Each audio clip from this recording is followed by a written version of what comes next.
പ്രിയപ്പെട്ടവരെ, പാലക്കാട് നിന്നും ഒരു വാർത്ത വരുന്നു. പാലക്കാട് ജില്ലയിൽ പൊതുവെ മഴ കുറയുന്നതിൽ ആശങ്കയുണ്ട്.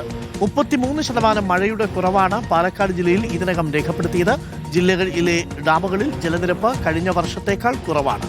കാഞ്ഞിരപ്പുഴ ഡാം ഒഴികെ ജില്ലയിലെ മറ്റെല്ലാ ഡാമുകളിലും ജലനിരപ്പ് 20% താഴെയാണ്. മഴ ലഭിച്ചില്ലെങ്കിൽ കാർഷിക മേഖലയെയും കുടിവെള്ള ലഭ്യതയെയും അത് ബാധിച്ചേക്കാൻ സാധ്യതയുണ്ട്. ഇബാൽ അറയ്ക്കലുണ്ട് കൂടുതൽ വിവരങ്ങളുമായി. ഇബാൽ, പൊതുവെ ഇനിയിപ്പോൾ കാലവർഷം വീണ്ടും ശക്തി പ്രാപിക്കുമെന്നാണ് പറയുന്നത്. പാലക്കാടടക്കം മഴ പെയ്തേക്കാനുള്ള സാധ്യതയുമുണ്ട്. പക്ഷേ ഇതുവരെയുള്ള കാലവർഷത്തിൽ ഗണ്യമായ കുറവുണ്ട് എന്നാണോ? അരുൺകുമാർ, തീർച്ചയായും സംസ്ഥാനത്തുടനീളം ഇത്തരത്തിൽ കാലവർഷം അല്ലെങ്കിൽ മഴ ലഭിച്ചതിൽ വലിയ രീതിയിലുള്ള കുറവുണ്ട്. ഇതിൽ തന്നെ പാലക്കാട് ജില്ലയിലാണ് ഇത് വലിയ രീതിയിൽ ബാധിച്ചിട്ടുള്ളത്.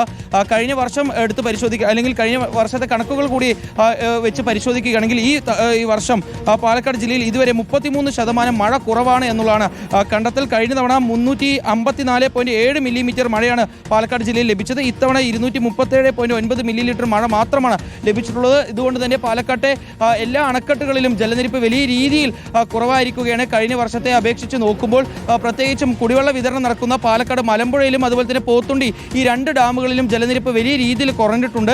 കാഞ്ഞിരപ്പുഴ ഡാം ഒഴികെ മറ്റെല്ലാ ഡാമുകളിലും ഈ ജലനിരപ്പ് എന്ന് പറയുന്നത് അല്ലെങ്കിൽ സംഭരണ ശേഷി എന്ന് പറയുന്നത് 20% താഴെയാണ്.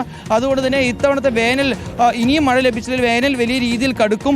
കുടിവെള്ളക്ഷാമം ഉൾപ്പെടെ പാലക്കാട് ജില്ലയിൽ ഉണ്ടാവാനൊരു സാധ്യതയുണ്ട്. എത്രയും പെട്ടെന്ന് മഴ ലഭിച്ചിട്ടില്ലെങ്കിൽ അത് പാലക്കാട്ടെ ഈ കാർഷിക മേഖലയെ കൂടി ബാധിക്കുമെന്നുള്ളതാണ് ഇപ്പോൾ പൊതുവെ വിലയിരുത്തുന്നത്.